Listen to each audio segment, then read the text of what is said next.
কিছু পাবার জন্যে আমাদের মন্ত্রীমশাই সব সময় কেমন যেন মুখিয়ে থাকেন। এই তুমি থামাতো।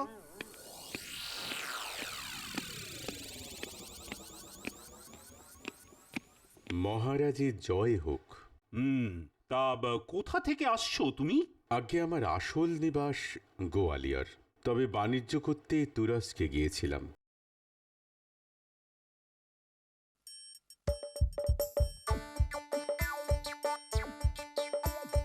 আসছে গোপাল, যাচ্ছে গোপাল, ভাবছে গোপাল, হাসছে গোপাল, আসছে গোপাল, যাচ্ছে গোপাল, ভাবছে গোপাল, হাসছে গোপাল। যুগের পরে যুগ কেটে যায়, মানুষ তাকে ভোলে না। যুগের পরে যুগ কেটে যায়, মানুষ তাকে ভোলে না। চলে না রে, চলে না রে, চলে না রে, চলে না, চলে না রে, চলে না রে, তাকে ছাড়া চলে না। কে সে? পরিচয় কি তার? হাসির রাজা, জ্ঞানের রাজা, রসিক রাজা গোপাল ভাঁড়। হাসির রাজা, জ্ঞানের রাজা, রসিক রাজা গোপাল ভাঁড়। হাসির রাজা, জ্ঞানের রাজা।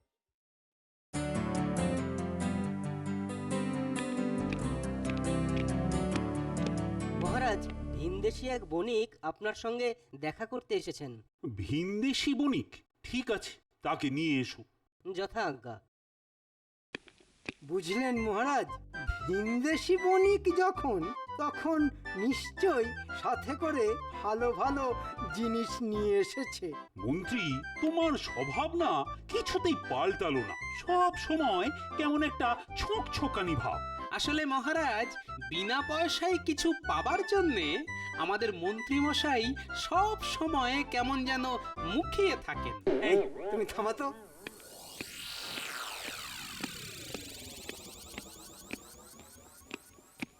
মহারাজের জয় হোক। তা কোথা থেকে আসছো তুমি?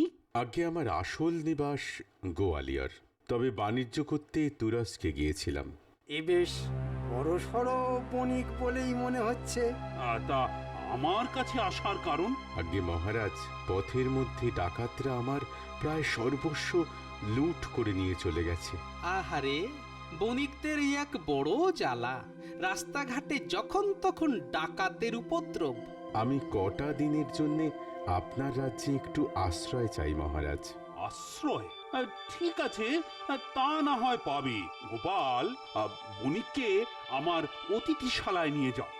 আমি থাকতে গোপাল আবার কেন কষ্ট করতে যাবে মহারাজ? কে কষ্ট করবে আর কে কষ্ট করবে না সেটা আমি বুঝবো। মহারাজ, আমার কিন্তু একটা নিবেদন আছে। আমাকে এমন একটা থাকার জায়গা দেবেন যেখানে একটা আস্তাবল থাকবে, কারণ আমার একটা গাধা আছে। আস্তাবলের অভাব হবে না, অতিথিশালায় আস্তাবলও আছে। তাহলে বণিককে নিয়ে আমি যাই মহারাজ। হ্যাঁ, এসো এসো। গোপাল নিয়ে যাচ্ছে যাক, একটু পরে আমিও যাব। কেন জানি না, আমার শুধুই মনে হচ্ছে বণিকের সাথে নিশ্চয়ই কোনো মূল্যবান সামগ্রী আছে। পছন্দ হয়েছে তো ভাই? পছন্দ না হবার তো কিছু দেখছি না। এত সুন্দর ঘর, তারপর অত ভালো আস্তাবল। তোমার গাধাটিকেও না খুব সুন্দর দেখতে। গাধা হলেও দুধ সাদা রং। চলে এলাম। আসলে গোপাল তো খুব একটা অতিথিশালায় আসে না, তাই ভাবলাম যদি কিছু অসুবিধে হয়। তা গোপাল না গাধা, কিসের কথা যেন হচ্ছিল? আসলে গোপাল বলছিল আমার গাধাটিকে নাকি খুব সুন্দর দেখতে। হ্যাঁ হ্যাঁ, আসার পথে আস্তাবলে মুখ বাড়িয়ে আমিও গাধাটাকে দেখে এলাম। আর একটু বড়সড় হলে ঘোড়া বলেই মনে হতো। হ্যাঁ হ্যাঁ, ঠিকই বলেছেন, ঘোড়াই বটে। আপনারা পরম বন্ধুর মতো আমায় আশ্রয় দিয়েছেন বলেই বলছি। এই গাধা কিন্তু দেশি গাধা নয়। পূর্ণিমার রাতে আদর করে এর ঘাড়ে হাত বোলালে এটি ধীরে ধীরে পক্ষীরাজ ঘোড়ায় রূপান্তরিত হয়ে যায়। আশ্চর্য তো। কিন্তু কোথায় পেলে এটা? এক বৃদ্ধ মুসাফির এটি আমায় উপহার দিয়েছেন। তা একবার গাধাটাকে পক্ষীরাজ করে দেখাও না বণিক। সে তো এখন সম্ভব নয়, কারণ ওই যে বললাম পূর্ণিমার রাত। এখন তো কৃষ্ণপক্ষ, পূর্ণিমা আসতে এখনো বেশ কিছুদিন বাকি, আর অতদিন তো আমি এখানে থাকবো না। সে তুমি যে চুলোতেই যাও না কেন, তার আগেই ছলে বলে কৌশলে ওই গাধাটিকে আমি হাতিয়ে নেব। গাধাটাকে পক্ষীরাজ ঘোড়া হওয়া দেখাতে না পারলেও আরও এক আশ্চর্যের বস্তু আমি আপনাদের দেখাতে পারি। ওটিও ওই মুসাফিরেরই দেওয়া। কি ভাই, কি? আমের আঁটি।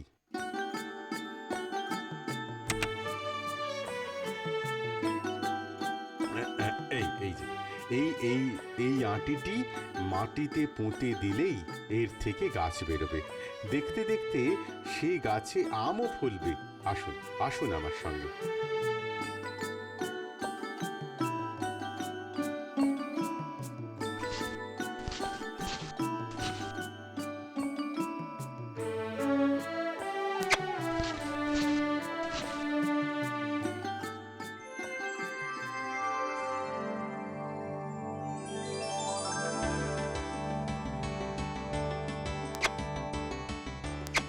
নিন, খেয়ে নিন, খেয়ে দেখুন।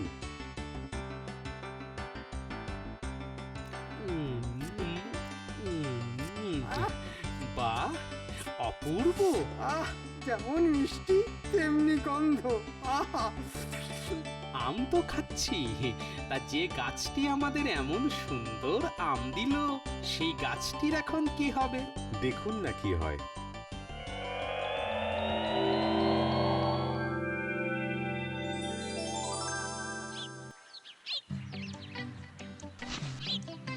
তাহলে বণিক, আমরা এখন চলি। তুমি বরং বিশ্রাম নাও, আমি আবার এসে তোমার খোঁজ নিয়ে যাব। আমিও আসবো। না না, যেমন করেই হোক বণিকের গাধাটিকে হস্তগত করতেই হবে। কিন্তু কি করে? চুরি করে, কিংবা মেরে ধরে? মেরে ধরে তো আর কেড়ে নেওয়া যাবে না। মহারাজ জানতে পারলে গর্দান চলে যাবে। কিন্তু কি করা যায়, কি করা যায়?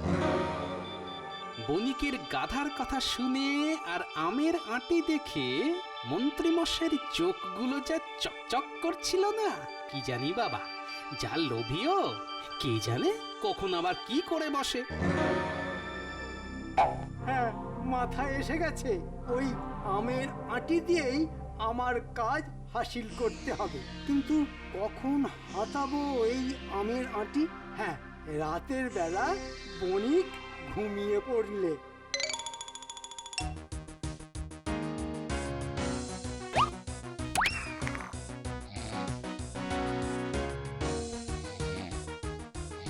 যাক বাবা, মরার মতো ঘুমোচ্ছে। এবার তাহলে আমার কাজ শুরু করি।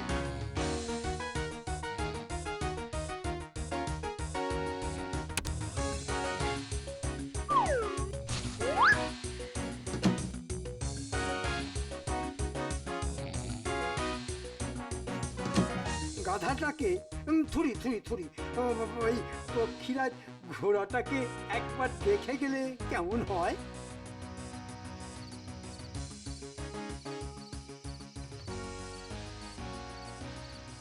আর একটা দিন, এরপর তোর মালিক হব আমি। আর পূর্ণিমার রাতে তুই যখন পক্ষীরাজ হয়ে যাবি, তখন মহারাজকে খতম করে তার সর্বস্ব হাতিয়ে নিয়ে তোর পিঠে চড়ে আমি ভাগলবা হয়ে যাব। নে, ঘুমো ঘুমো বাবা, এখন ঘুমো। যাই, বাজার করতে যাবার পথে অতিথিশালা থেকে ঘুরে যেতে হবে। বণিক কেমন আছে, তার কোনো অসুবিধে হচ্ছে কিনা সেটা একবার জেনে আসি। কাল রাতে কম্ম হাসিল করেছি, আজ বণিককে কথার জালে ফাঁসিয়ে কাল ওর গাধাটাকে বাগিয়ে নেব। এই না হলে বুদ্ধি। কৃষ্ণনগরের মহারাজ, মন্ত্রী আর গোপাল সকলেই দেখছি বেশ সজ্জন। কি খাতির যত্ন করেই না আমায় রেখেছে। এই যে বণিক, তোমার খবর নিতে এলাম। তা রাতে খাওয়া দাওয়া ভালো হয়েছে তো? হ্যাঁ হ্যাঁ, খুব ভালো হয়েছে। আর ঘুম? বলবো কি, অনেক দিন পর এমন ঘুম ঘুমিয়েছি যাকে বলে এক ঘুমে রাত কাবার। ভালো ভালো, খুব ভালো। তা হ্যাঁ ভাই, আবার ওই আঁটিটা মাটিতে পুঁতে আমায় কটা আম দিতে পারবে? আবার আম খাবেন? ভালো লেগেছে বুঝি? না না, আমার জন্যে নয়, আমার বউয়ের জন্যে। বউয়ের জন্যে মানে? বাবা, সাত সকালে মন্ত্রীর আগমনের হেতু না আড়াল থেকে শুনতে হচ্ছে? দেখো না, তোমার আশ্চর্য গাছের আমের কথা আমার বউ মানতেই চায় না। বলে কিনা এই অসময়ে গাছে আবার আম ফলে নাকি, ওসব ভাঁওতা। তাই দু চারখানা আম নিয়ে গিয়ে তাকে দেখাবো। আজ এক্ষুনি আমি একবার বেরোবো। ঠিক আছে, আপনি কাল সকালে আসুন, গাছে আম ফলিয়ে আপনাকে দেব, কেমন? আর যদি না দিতে পারো? এই কথা বলছেন কেন? না মানে সব অলৌকিক ব্যাপার তো, কখন যে কি বিপত্তি হয় তাই আর। কোনো বিপত্তি হবে না, আর যদিও বা হয় তাহলে তাহলে আমিই কথা দিচ্ছি, আমার যে জিনিসটায় আপনি প্রথম হাত দেবেন সেটি আপনার হয়ে যাবে। বাহ বাহ বাহ বাহ বাহ বাহ, কথার জালে ফাঁসিয়ে এই তো কেমন শর্ত আদায় করিয়ে নেওয়া গেল। এবার শুধু কাল অবধি অপেক্ষা। বলছো ঠিক আছে, তবে দেখো ভাই, ভদ্রলোকের যেন এক কথা হয়। আমি ভদ্রলোক, তাই কথাও আমার এক। না, মন্ত্রী মশাইয়ের কথাবার্তা তো ভালো ঠেকছে না। ব্যাপারটা কেমন যেন বাঁকা পথে যাচ্ছে। আমি তাহলে আজ চলি, কাল আবার আসবো। হঠাৎ বিপত্তির কথা কেন বলে গেল? দেখি আমার আমার আমার আমের আটিটা কোথায় গেল? কে নিল? তাহলে কি? তুমি যা ভাবছো তাই। মানে? মানে আবার কি? মানে তো খুব সোজা। আমার অনুমান যদি মিথ্যে না হয়, তাহলে আমের আঁটিটি সরিয়েছে ওই পাজির ধাড়ি আমাদের ওই মন্ত্রী মশাই। সে কি? আমি তাহলে এখন কি করব? দেখো, হাতে নাতে যখন ধরা পড়েনি, তখন মন্ত্রীকে ধরার কোনো রাস্তাই নেই তোমার কাছে। তুমি বরং তোমার এই গাধাটাকে রক্ষা করার ব্যবস্থা করো। কিন্তু কি করে? মন্ত্রী তো আমাকে দিয়ে শর্ত করিয়ে নিয়ে গেছে। দরজার আড়াল থেকে আমি সব শুনেছি। তাই বলছি, কাল আম দিতে না পারলে ও তোমার গাধাটার ওপরই নজর দেবে।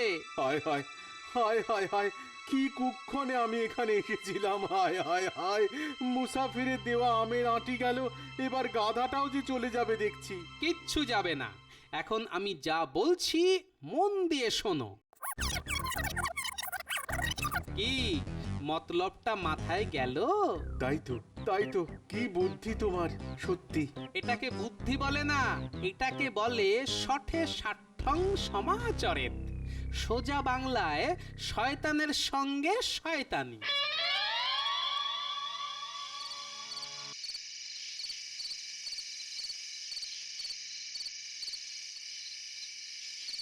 এত রাতে হাতে একটা থলে নিয়ে শয়তানটা কোথায় চলেছে রে বাবা?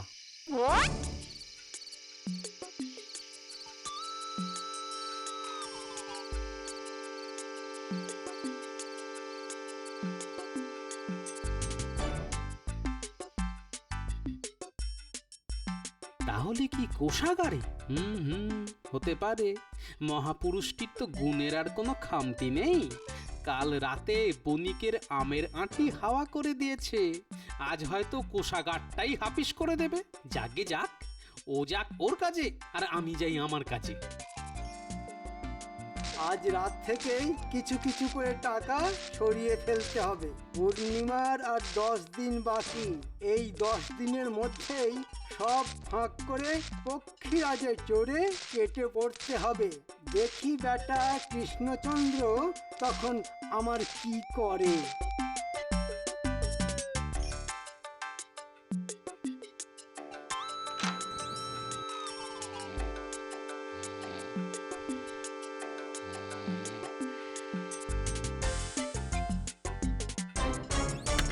এই তো বণিকের সেই আমের আঁটি।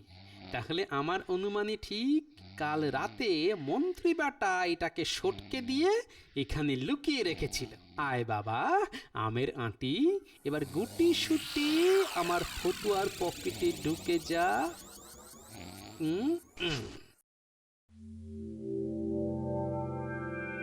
বণিক, আমি এসে গেছি। এবার আমায় ওই আশ্চর্য আম দাও দেখি। হ্যাঁ মানে মানে ও, বণিক তাহলে জেনে গেছে যে বাক্সে আমের আঁটি নেই, তাই এমন ইতস্তত ভাব। বাবা, যা মোক্ষম চাল চেলেছি না, কি হলো? আম দাও। দেখো, তবু হাঁ করে দাঁড়িয়ে আছে। দেখো বাপু, আমি মন্ত্রী মানুষ, তাই আমার হাতে কিন্তু বেশি সময় নেই। সত্যি কথা বলতে কি, আমি আমি আম ফলাতে পারবো না। আহারে, যা গেঁড়া কলে পড়েছে দেখলে মায়া হয়। আমি জানতাম পারবে না, আগেই বলেছিলাম না। আসলে এই সব অলৌকিক জিনিস দিয়ে সব সময় সব কিছু করা যায় না। না মানে তা নয়, আসলে আমার আমের আঁটিটা না আমি খুঁজে পাচ্ছি না। সে কি, কোথায় গেল? বলতে পারবো না। তার মানে আম আমি পাবো না, তাই তো? কিন্তু তুমি তোমার কথা রাখবে তো? আমি ভদ্রলোক, নিন কোনটা নিতে চান সেটা স্পর্শ করুন। তাহলে তো আস্তা বলে যেতে হয়।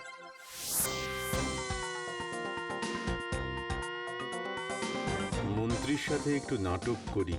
এ কি মন্ত্রী মশাই, আপনি আস্তাবলের সামনে এলেন কেন? কেন এলাম বুঝতে পারছো না?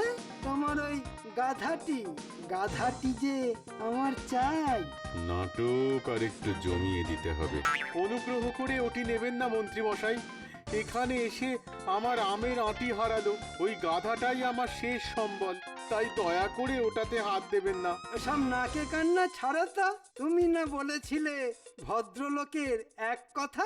হ্যাঁ, এ কি, দরজাটা আবার দড়ি দিয়ে বাঁধলো কে?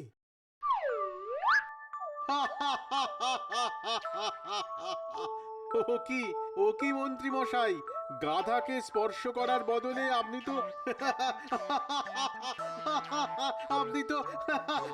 দড়িতে হাত দিয়ে বসলেন। শর্ত অনুযায়ী তাহলে ওই দড়ি গাছা আপনার। তাই তো, এ তো দেখছি জব্বর ফাঁসা ফেসে গেলাম। আপনার কি শেষে ওই দড়ি গাছার ওপর লোভ ছিল? দড়ি গাছের উপর মন্ত্রী মশাইয়ের লোভ হবে না কেন? ওই যে কথায় আছে না, অতি চালাকের গলায় দড়ি।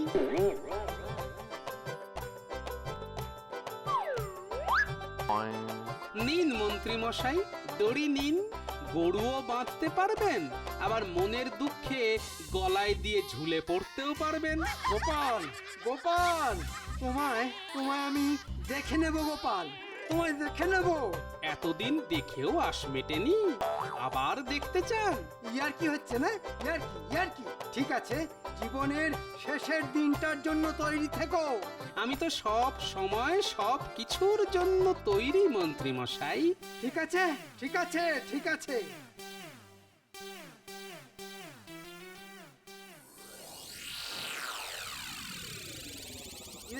এনেছিস? এই ভেতরে আয়, ভেতরে আয়। বটা সব বলে দিয়েছে তো? আগে হ্যাঁ। পারবি তো? আরে মানুষ মারা তো আমাদের কাছে জল ভাত রে। হ্যাঁ, তাহলে যা, আজকে রাতের মধ্যেই কাজটা সেরে ফেল। যথাজ্ঞা। কাল থেকে কৃষ্ণনগরে গোপাল বলে কেউ আর থাকবে না।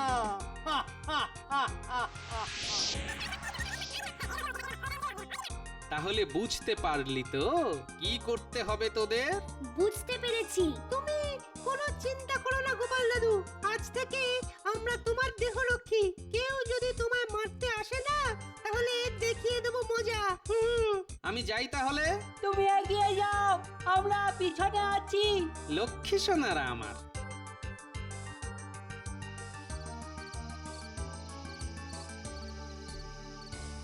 গোপাল এই পথ দিয়েই বাড়ি ফিরবে। আরে নাগালের মধ্যে এলেই মাথায় লাঠির বাড়ি মেরে ব্যাটার ভবলীলা সাঙ্গ করে দেবো।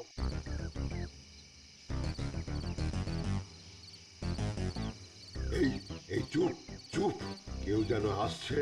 গোপাল আসছে, তৈরি থাক।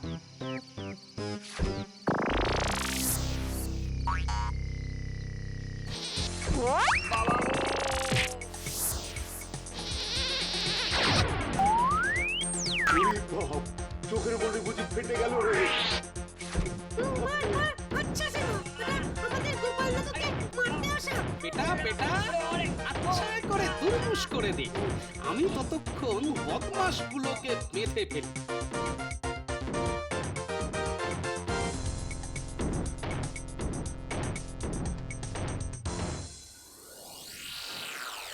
কি ব্যাপার, এতটা বেলা হয়ে গেল, গোপাল এখনো এলো না কেন? সে আর কি করে আসবে? সে তো মনে হয় এতক্ষণে যমরাজের সঙ্গে বসে ফলার করছে।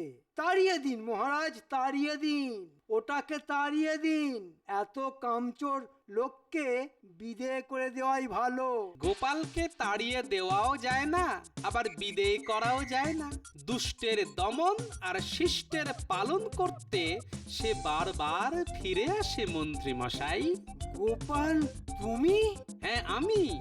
আপনার পাঠানো ঘাতকেরা আমার ঘোড়ার ডিম করেছে। এসব কি বলছো গোপাল? ঠিকই বলছি মহারাজ। এই ওদের নিয়ে আয়।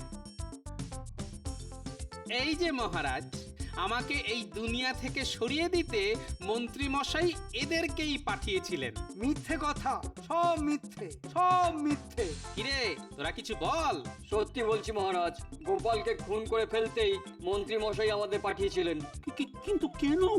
আমি বলছি মহারাজ, আমি বলছি। আমার সঙ্গে দুটি আশ্চর্য জিনিস আছে, একটি গাধা আর একটি আমের আঁটি। পূর্ণিমার রাতে গাধাটি পক্ষীরাজ ঘোড়া হয়ে যায়, আর আমের আঁটিটি মাটিতে পুঁতলেই গাছ বেরিয়ে আম দেয়। মন্ত্রী মশাইয়ের নজর পড়ল ওই জিনিস দুটির উপর। আমি সেটা আটকে দিয়েছিলাম বলেই আমার ওপর যত রাগ। মন্ত্রী, আবার এইসব অপকর্ম? ভুল হয়ে গেছে, এবারের মতো ক্ষমা করে দিন। ক্ষমা করে দিতে পারেন যদি কদিন আগে রাতের বেলা কোষাগার থেকে যত টাকা সরিয়েছেন সেগুলো মহারাজকে ফিরিয়ে দেন। সে কি মন্ত্রী, কোষাগার থেকেও টাকা সরিয়েছো?